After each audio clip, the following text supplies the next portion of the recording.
اپنے بھائیوں بہنوں کے ساتھ کھڑا ہونا ہے اور انشاءاللہ اس ملک کو ہم نے فلاح کی جانب لے کر جانا ہے. یہی ہماری سیاسی جدوجہد کا مقصد ہے، نصب العین ہے. اسی لیے عمران خان جیل میں ہیں. وہ کوئی ڈیل بالکل نہیں کریں گے. یہ بھول جائے جو کوئی یہ سمجھتا تھا کہ عمران خان کو جیل میں ڈال کر وہ ان سے کچھ حاصل کر لے گا. عمران خان ایک چٹان کی طرح کھڑے ہیں. میری پرسوں بھی ان سے ملاقات ہوئی، ہفتے والے دن پھر ان سے ملاقات ہوگی، اور وہ ہر دفعہ اسی بات کو دہراتے ہیں کہ میں آخری شخص ہوں گا جیل سے نکلنے والا. جب باقی تمام دوست میرے جیل سے باہر ہوں گے، جو سینکڑوں لوگ اس وقت پنجاب میں ہر جگہ جیلوں میں ہیں. یاسمین راشد صاحبہ 74 سال کی عمر میں کینسر سروائیور جیل میں ہیں، 600 سے زیادہ دن ان کو ہو گئے، اور باقی ہمارے تمام اسیران. تو کوئی ڈیل نہیں ہوگی. جو مذاکرات کا ایک عمل شروع ہوا تھا، آج خان صاحب نے دو ٹوک الفاظ میں کہہ دیا ہے کہ اب یہ عمل ختم ہے. ہم کسی کے ساتھ کمیٹی نہیں کھیلیں گے. اس ملک میں ظلم ہے، جبر ہے، اور ہم یہ نہیں ہونے دیں گے کہ اس ظلم اور جبر کو بلا کر ہم مسکرانا شروع ہو جائیں. جب تک ظلم اور جبر کا مداوع نہیں ہوتا، جب تک ہمارے شہداء کے خون کا حساب نہیں ہوتا، ہم کمیٹی نہیں کھیلیں گے. ہم یاد دلاتے رہیں گے جابر کو کہ وہ جابر ہے. ہم اس کے گریبان سے اپنا ہاتھ نہیں ہٹائیں گے.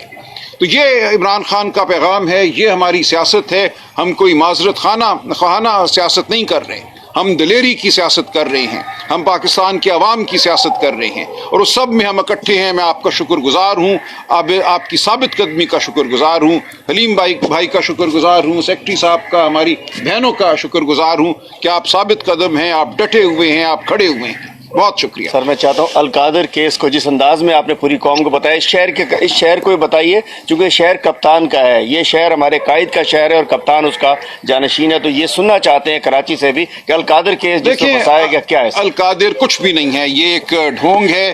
یہ اسی طرح کا کیس ہے جیسے پہلے شرمناک کیس بنائے گئے، عدت کا معاملہ ہو یا سائفر کا ہو، یہ ختم ہو جائے گا بالآخر.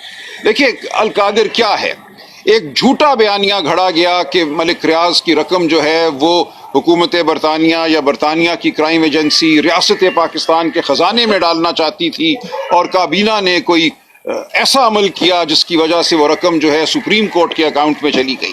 یہ بالکل جھوٹا بیانیہ ہے، اور یہ اب ثابت ہو چکی ہے بات کہ حکومت پاکستان کا جو اس وقت کی حکومت تھی، کابینہ کا کوئی عمل دخل نہیں تھا اس تمام معاملے میں.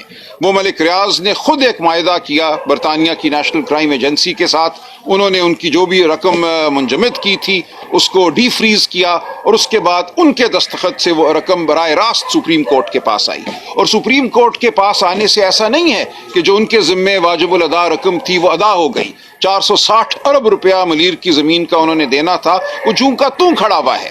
یہ رقم سپریم کورٹ کے پاس آئی. سپریم کورٹ اگر آگے ملیر ڈیولپمنٹ اتھارٹی کو یہ رقم دیتی تو پھر اس رقم میں کٹوتی ہونی تھی 460 ارب میں. ایسا کبھی نہیں ہوا. 35 ارب روپیہ سپریم کورٹ کے اکاؤنٹ میں آیا، اور بالآخر سپریم کورٹ نے ڈیویلیویشن اور جو مارک اپ تھا وہ ڈال کر 94 ارب روپیہ حکومت پاکستان اور سندھ حکومت کو لوٹا دیا. ایک پیسہ بھی کہیں باہر نہیں گیا. عمران خان کی جیب میں، بشرا بی بی کی جیب میں ایک پیسہ نہیں آیا. اور جو القادر ٹرسٹ ہے اس کی زمین ٹرسٹ میں ڈالی گئی. وہاں بچے پڑھتے ہیں، وہاں یونیورسٹی قائم ہے. یہ شہادت عدالت میں دی گئی کہ ایک پیسہ اس ٹرسٹ سے باہر نہیں نکلا. تو جب عمران خان، بشرا بی بی کو ایک پیسے کا فائدہ نہیں ہوا، ریاست کو ایک پیسے کا نقصان نہیں ہوا، تو مقدمہ کاہے کا؟ کون سا جرم ہوا ہے؟ یا کوئی جرم نہیں ہوا. بالکل ایک جھوٹا بیانیہ گھڑا گیا، جھوٹ کہا گیا کہ کابینہ کو استعمال کیا گیا ملک ریاض کو فائدہ پہنچانے کے لیے. ایسا کچھ نہیں ہوا. آپ بالکل مطمئن رہیے کہ خان پیسے کے معاملے میں، خان اپنے اصول کے معاملے میں بہت پکا ہے. یہ تمام جھوٹے مقدمے ہیں اور یہ تمام جھوٹے مقدمے ختم ہو جائیں گے. شکریہ. اچھا یہ بتائیے، راج صاحب کے ریاست گور نے جو آرمی چیف سے ملاقات کا کہا کہ سیاسی معاملات کے بعد وہاں سے تبدیل کی جائے گی، اور آج مذاکرات بھی ختم کرنے کا اعلان کر دیا. کیا اسٹیبلشمنٹ سے پی ٹی آئی کی کوئی ایسی بات ہو گئی ہے کہ ان کو ضرورت نہیں ہے کہ وہ نہیں، ایسا کچھ نہیں ہے. دیکھیں یہ وضاحت بیرسٹر گوہر نے کی بھی ہے کہ معاملہ سیکیورٹی کے حوالے سے تھا. وہاں جماعت اسلامی کے امیر بھی موجود تھے، مختلف سیاسی پارٹیوں کے سربراہان کو بلایا گیا تھا خیبر پختونخوا اور کرم میں جو صورتحال ہے اس کے حوالے سے گفتگو کرنے کے لیے. اب ظاہر ہے کسی بھی صوبے میں سیاسی استحکام کے بغیر سیکیورٹی ممکن نہیں ہے، معاشی ترقی ممکن نہیں ہے. اس حوالے سے سیاسی استحکام کی بات ہوئی، اس سے زیادہ کچھ نہیں. لہٰذا کوئی بیک ڈور ہماری ڈیل کسی کے ساتھ نہیں چل رہی. جو کچھ ہوگا وہ آپ کے سامنے ہوگا, عوام کے سامنے ہوگا, قانون اور آئین کے مطابق ہوگا. شکریہ جی.